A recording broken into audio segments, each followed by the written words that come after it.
Lawmaker wants the state's charter schools to have more accountability to the public.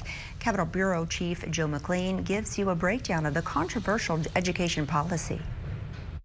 There are 81 charter schools operating in Missouri right now, and collectively they receive more than $60 million in state funding.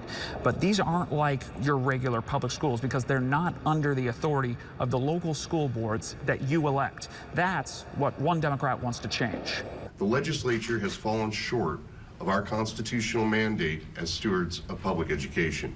State Representative Doug Clemens' bill would require all charter schools be accountable to the State Board of Education and the locally elected school board, just like public schools. Right now, charter schools are governed by the Charter School Commission, which, as Clemens points out, has unelected members, mainly from areas that don't actually have charters in them. While charter schools can be an innovative idea, they must be held accountable to local parents and meet the same minimum standards that any public school is held accountable for under law and regulation, including stewardship of our tax dollars. Representative Clemens spoke about his bill Monday, joined by his brother Byron Clemens, who is an organizer with the American Federation of Teachers. It's really a Department of Redundancy department.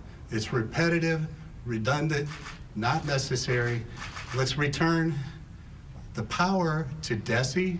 Opponents say charter schools have turned from a place to experiment with educational solutions to a monetization of a vital public resource. Supporters of charter schools, though, say they provide more options for a community, particularly one with a poorly performing public school. I in no way, shape, or form want to change where charter schools are at as far as they've earned that right to be there. They seem to have a lot of folks interested in attending those schools. Republican State Representative Brad Pollitt chairs the Education Committee. I think we should probably look at the ability for the traditional public schools to not have as many regulations that they have on them. Clemens said he's not against charter schools as long as they're accountable to the public.